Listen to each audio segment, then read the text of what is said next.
नमस्कार, मैं रमेश भाटी नामदेव आपका हमारे इस YouTube चैनल पर बहुत बहुत स्वागत करता हूं। दोस्तों, आपकी प्रतिक्रियाएं जिसका मुझे इंतजार रहेगा, आपके सजेशन जिसका मुझे इंतजार रहेगा, मुझे इसमें और क्या सुधार करना चाहिए, मैं इसे और किस तरीके से रोचक बना सकता हूं, कृपया आप मुझे बताएं। दोस्तों, पिछले एपिसोड में हमने कथामुख से शुरू किया था। पंचतंत्र के कथामुख से मैंने आपको बताया था कि एक राजा होता है अमर शक्ति नाम का, उसके 3 पुत्र होते हैं और तीनों पुत्र जो होते हैं उसके वो मूर्ख होते हैं। तो राजा अपने मंत्रियों से सलाह लेता है और उन्हें कहता है कि आप कोई उपाय बताओ जिससे मेरे ये जो दुर्बुद्धि बालक है वो कैसे बुद्धिमान बने। उनके मंत्री उन्हें सलाह देते हैं कि आप विष्णु शर्मा नामक एक ब्राह्मण से मिलें और वो आपके इन बच्चों को अच्छे से पढ़ा सकते हैं, उन्हें इतना ज्ञानी बना सकते हैं। तो राजा विष्णु शर्मा से मिलते हैं। विष्णु शर्मा उन्हें आश्वस्त करते हैं कि वो आपके बच्चों को सिर्फ 6 माह में उनका ज्ञान इतना बढ़ा देंगे कि वो संसार के सारे नीति रीति को समझ जाएंगे। तो विष्णु शर्मा ने 5 तंत्र बनाए और पहला तंत्र था मित्र भेद, दूसरा संप्राप्ति, तीसरा काकोलुकीय,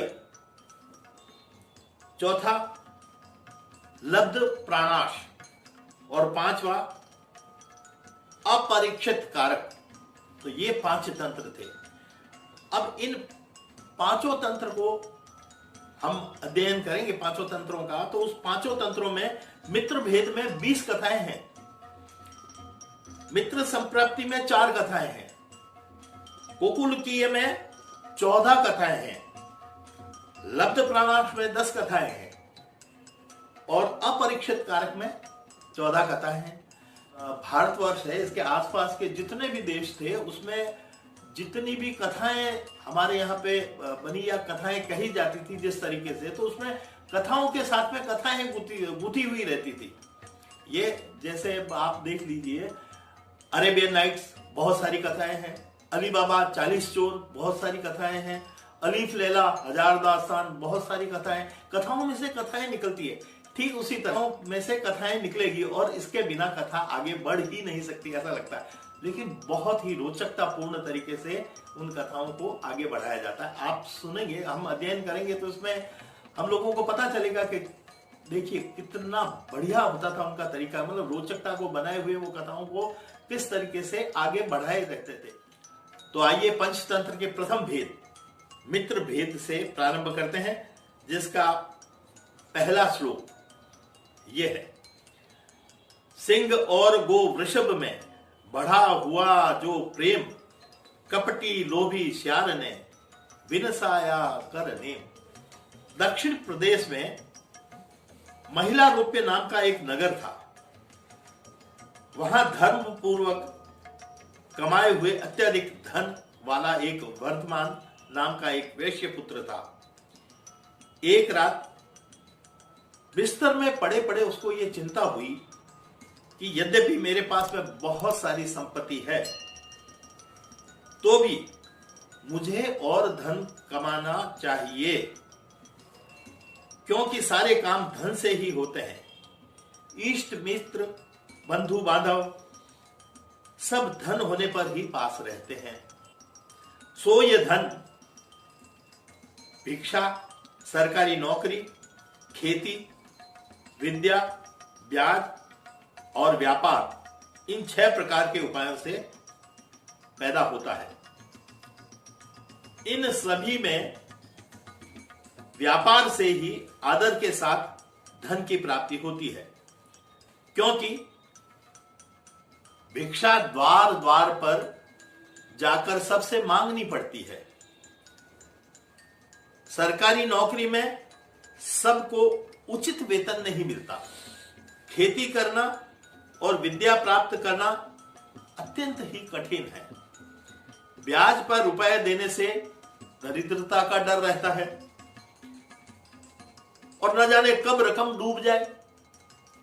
ब्याज देने पर यह तो भय रहता ही है। अतः व्यापार से बढ़कर कोई और उपाय मालूम नहीं पड़ता। ऐसा सोचकर वो वर्धमान वैश्य मथुरा से बर्तनों को लेकर एक सुंदर मजबूत गाड़ी पर बैठकर बर्तन का व्यापार करने के लिए चल दिया। उसकी गाड़ी में घर में पले हुए संजीवक और नंदक नाम के 2 बैल जुटे हुए थे। उनमें से संजीवक बैल यमुना के कछार को पार करके पंकजपुर पहुंचते ही खुर फट जाने से जुआ छोड़कर बैठ गया। जुआ मतलब जो जोत होती है जिसपे बैलों को जोड़ा जाता है, उसको छोड़कर वो बैठ गया। उसकी यह दशा देखकर वर्धमान को बहुत दुख हुआ। उस बैल के लिए यात्रा भंग कर वो 3 रात वहां रहा। उसके साथियों ने कहा, सेठ जी, बैल के लिए सिंह, व्याघ्र आदि पशुओं से युक्त इस वन में आप क्यों पड़े हैं? वही मनुष्य बुद्धिमान है जो थोड़े के लिए अधिक की हानि नहीं होने दे। तो आपको ये जो है एक बैल जैसे तुच्छ प्राणी के लिए, मतलब आप यहाँ पे ऐसे घनघोर जानवरों से युक्त जंगल में क्यों है? तो वो कहते हैं यहां से चलो। तब वो सेठ संजीवक बैल की रक्षा के लिए कुछ पुरुषों को छोड़कर शेष को साथ लेकर चल दिया। बहुत दयालु था सेठ, भाई बैल को ऐसे कैसे मरने दे। वे बैल के रक्षक पुरुष भी दूसरे ही दिन बैल को वहीं छोड़कर सेठ के पास पहुंच गए और उनसे ये झूठ ही कह दिया कि बैल मर गया और आप उसके शव का अवश्य अंत्येष्टि करते ही करते। इसलिए हमने भी उस बैल को वहीं अग्निदाह कर दिया। यह सुनकर उस वैश्य ने कृतज्ञता और स्नेह से संतुष्ट होकर उस बैल की उत्सर्ग आदि क्रियाएं भी की। देखिए हमारे जो है ना भारतवर्ष में पशुओं के लिए कितना प्रेम होता है, ये देखिए। उसके बाद में वो जो उसके अंतिम क्रियाक्रम के लिए बाकी के जो काम थे वो भी उसने पूरे किए सेठ ने। उधर आयु शेष होने पर वो बैल मरा नहीं, बल्कि यमुना के जल के स्पर्श से वन की ठंडी ठंडी वायु के लगने से स्वस्थ होकर यमुना के किनारे पहुंच गया।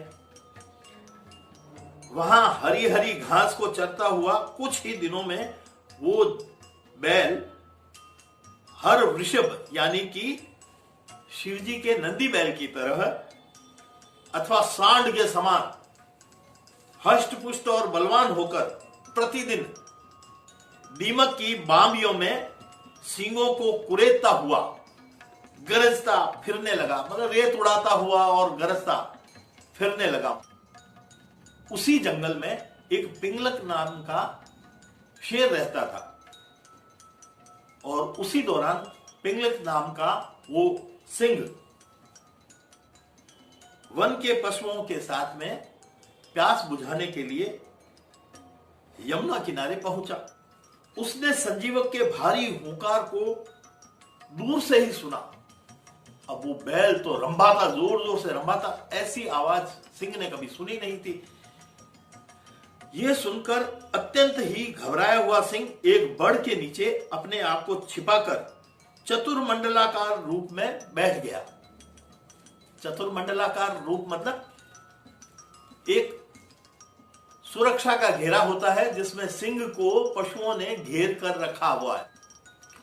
उस सिंह के मंत्री के 2 पुत्र कर्टक और दमनक नाम के श्रृंगाल थे, जिनको सिंह ने अपने पद से हटा दिया था, किंतु तो भी वे उसके अनुयायी थे। वे आपस में विचार करने लगे। दमनक बोला, भद्रकंटक, हमारा स्वामी पिंगलक पानी पीने यमुना के कछार को तो उतर गया था, वो किसी कारण अति प्यासा होते हुए भी प्यासा लौट आया और बड़ के नीचे व्यूह रचना करके अत्यंत उदासीन अपमानित हुआ सा बैठा है। कर्टक ने कहा, भद्रदमनक, अपने को इस बात से क्या लेना देना है? किसी ने कहा है कि जो दूसरे के काम में अपनी टांग अड़ाता है बेमौत मारा जाता है, जैसे वो कील उखाड़ने वाला बंदर। अब यहां से कथा शुरू होती है नई, और उस कथा का नाम है जिसका काम उसी को छाजे। दोस्तों, आज का हमारा ये एपिसोड यहीं समाप्त होता है। ये था हमारा दूसरा एपिसोड। दोस्तों, हमें आपकी प्रतिक्रियाओं की अपेक्षा रहेगी। आप अपनी प्रतिक्रियाएं भेजते रहिए। आप सभी ने जिन ने हमें लाइक और सब्सक्राइब किया है उसके लिए धन्यवाद। दोस्तों, जिसने अब तक हमारे इस चैनल को सब्सक्राइब नहीं किया है वो इसे सब्सक्राइब अवश्य करें। धन्यवाद।